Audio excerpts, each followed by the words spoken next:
Hey everybody, welcome back. It's Jordan here. Today we're going to be working on the Lego City. Specifically, we're going to be working on the train lines. So there are three train lines here in the Lego City. There's the raised train line, which pretty much goes around the entire city. Pretty cool. Weaves through the modular core there.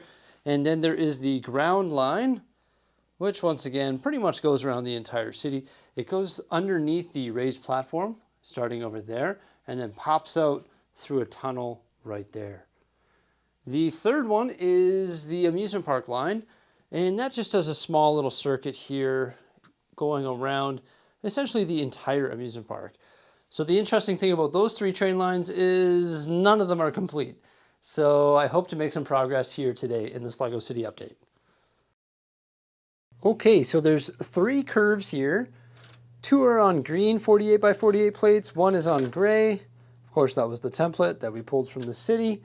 Yeah, those are all nicely done there. And then we got the straights on the larger base plates right there. And then also all of these half base plates with the grass on either side. Whoops, there goes one of them. You can see how rugged they are now. That's awesome. But yeah, you got these half base plates there, and then just this little filler right here. With all of these tracks, we'll be able to complete all of the ballast lines around the amusement park and also going around the city, so it's pretty exciting. Why don't we place them right now? This is a super satisfying process. Mills plates and then ballast train track. Some of the best things that have ever happened to the Lego City because everything is so solid and can be moved around so easily. Just like the modular buildings, I can pull these Mills plates out anytime I want or rearrange these tracks just very easily. It's awesome. I love the system. With the two curves and those straight segments, the amusement park lines are almost done. There's one more that needs to be placed, and that's this little half base plate right here, and that just connects the track. There we go. The amusement park line is officially done. So next up, we've got to do some stuff in the back corner. First thing I got to do is move the Eiffel Tower. I do not want to rebuild the Eiffel Tower, folks. Got to move that out of the way. So now we're working behind the loop coaster here, and I'm looking to connect the ground line to the train track that goes underneath the raised platform.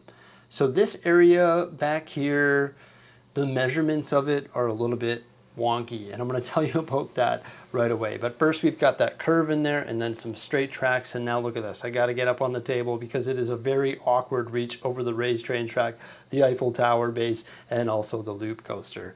But with all of these connected, we're almost there. But you know what? There's actually one major change that we have to make, and I'm going to tell you about that right now.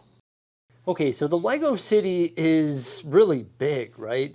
So getting it perfectly aligned is rather difficult, specifically because it has walls on three sides.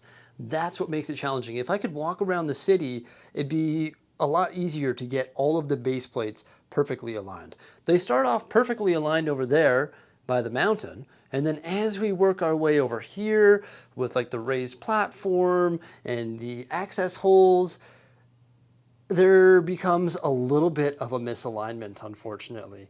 And I've worked all the way around, and now I'm finally working in the final corner, and that's where I come to the conclusion that there is a slight misalignment with the Lego City. But don't worry. If there's a will, there's a way, and I already know the solution. I just want to point out the problem to you here. I may as well tell you about it. So in the end here, we are about 3 studs off. This right here should fit a half base plate. It should fit this piece of track, but you'll see it's about 3 studs off. So there's 2 solutions. I mean, I could pretty much shift the entire city and make sure it is properly aligned because it's sort of at an angle like this. Not that significant, very, very slightly, because over a big space, it just becomes bigger and bigger as you come into the corner. But I could realign the entire city, which sounds like a ton of work, like a ton of work. And I really don't want to align the entire city because, to tell you the truth, it looks pretty well aligned with the table. So I don't know where the solution is, or I don't know how to execute that solution efficiently when everything looks pretty well aligned.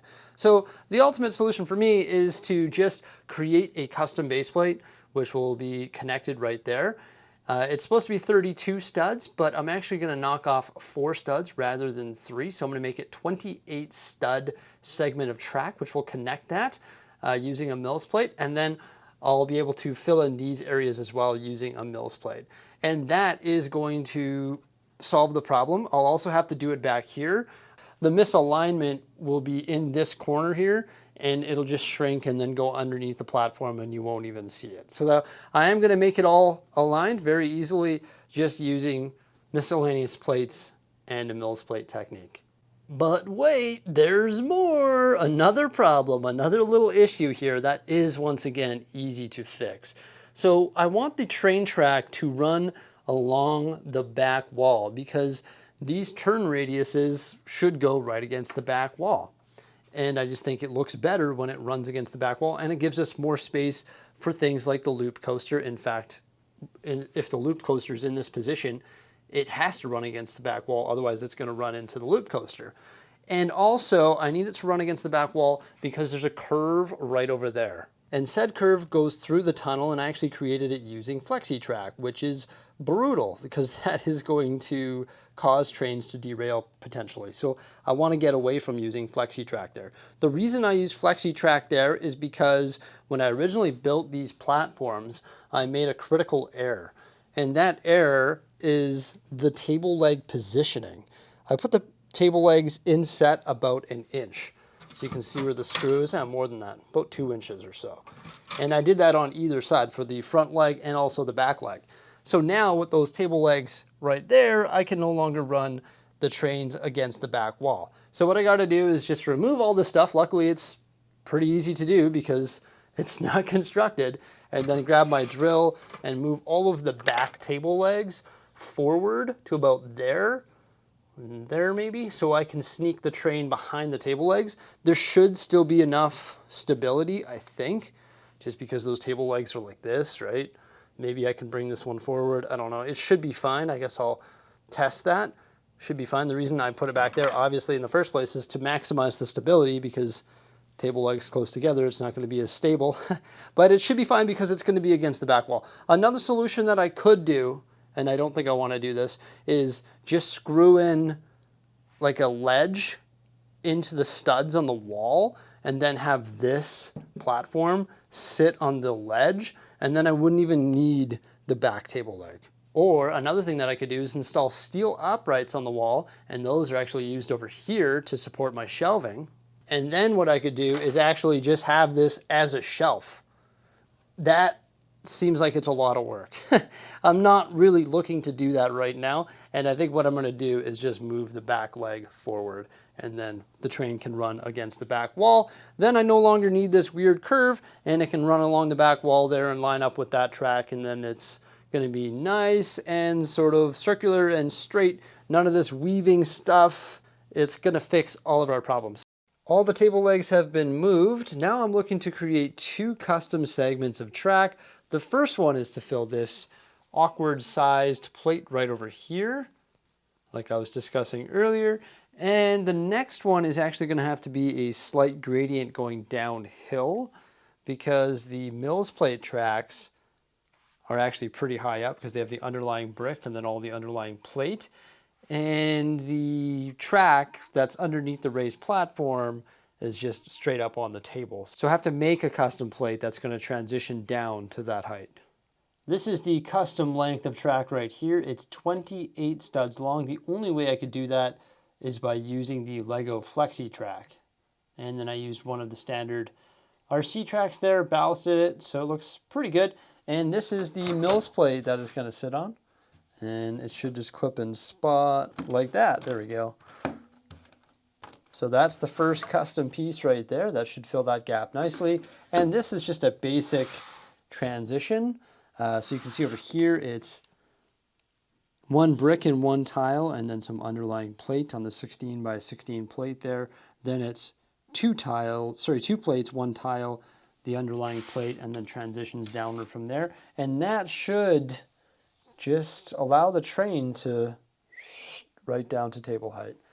There we go, that fills that gap really nicely. I wish I could ballast the FlexiTrack. I guess I could put 1 by 1 tiles on the side and then 1 by 2 tiles in the interior on those available studs there.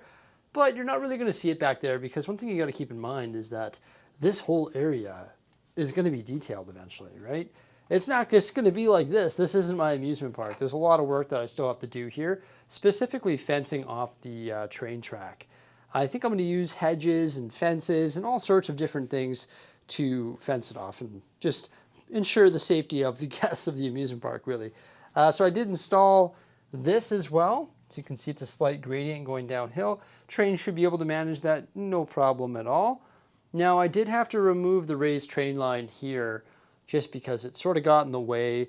And I don't think I'm going to reinstall it in this video because I have to modify all of these anyway when we do the raised train track upgrade, putting larger arches in there. And it's actually going to be way better because those black support pillars, they had to go between the segments of track to provide the most support.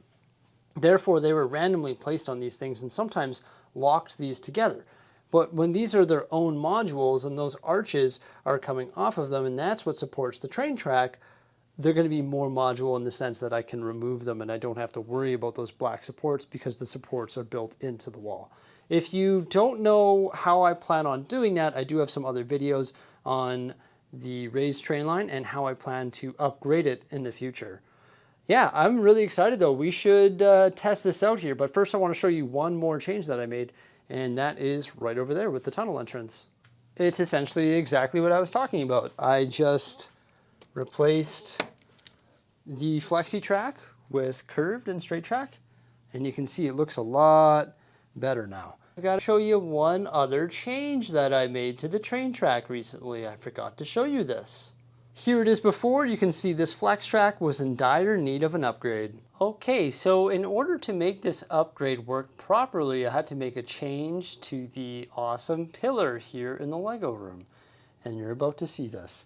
It's pretty neat. So this is the flex track. You just saw it before. Here it is after. So it's got all the tiling underneath to make it look like a ballast curve, which looks way better than it did before.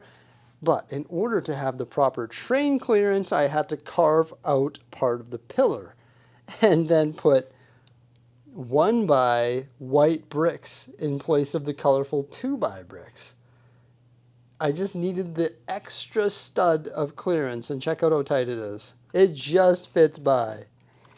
But yeah, this is a really nice upgrade here. I'll remove the flex track so you can see the ballasting underneath. There it is there.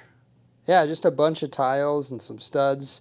And then that jumper there is what tacks the flexi track down in spot. There's also one stud right there that tacks it down in spot as well. I had to do one more thing to fill this awkward gap, and that is cut a base plate. Yep, I just notched it, and it filled the gap around the pillar. So this is now filled in here. This was all white space before, so it looks way better. I know it's like sort of taboo to cut a base plate, but I just had to make that work. And eventually this area will still get another upgrade because all the landscaping here has to happen just like all the landscaping in the amusement park. Okay, I've got the train ready to go. Before I fire it up though, I just want to give a big shout out to my new helper, Simon. He is the guy that came up with the idea of carving out this pillar to make it fit. Because if we didn't do that, this would look a lot more awkward. It just has to be that style of curve. It's going to look the best. And he came up with the idea of carving out those bricks. And he also helped me with a bunch of the ballasting here and a bunch of the ballast tracks. So a big shout out to him. I appreciate all the help, man. Okay, so here we go. Let's fire up this train for the first time with you right now, testing it out. Woo! A little bit dangerous. I don't even know if it's all connected. I hope it is. I guess we'll find out in a moment. Should be able to see it drive through there. It's actually cool having exposed spots in the wall there because you can see it sort of proceeding through the tunnel. Very cool. Woo! It just made it by. There we go. Little uphill challenge there, and away it goes. So success, everybody. That's awesome. There it goes through the custom segment there. And underneath the platform. Oh, why did it slow down? Is it running out of batteries? I think it is. Oh, look, it disconnected. Yeah, I think my battery box is running out of batteries because it just disconnected. Hey, at least we saw it go around once. And look at this. I simply can't believe it. My Disney train is out of batteries too. Oh my gosh, the struggle with trains. Come on. Well, luckily I just bought a bunch of Amazon batteries, so I'll have to use those. Okay, so I bought a bunch of these batteries and I thought I would charge them with my IKEA charger. And then I was like, oh no, I've got to order the charger. Oh gosh. But we're going to see if the Hogwarts Express can do it for us here. Come on, don't let us down. There we go. Looks promising. Beauty. There we go. Cool. Awesome. Now I'm going to see if I can get this one going with no load. Just on its own. Sweet. Trains operating almost. That one's operating really slow. Okay, it died. And you know what? I'll tell you something about that one. I actually used a pack of these. And they have to be charged, so I gotta get them all charged up. Oh well. At least I know the train track's done. Okay, so at this point, there's a few things that I still have to do. Actually, there's more than a few. The first thing I have to do is order the Amazon charger so that I can charge those batteries.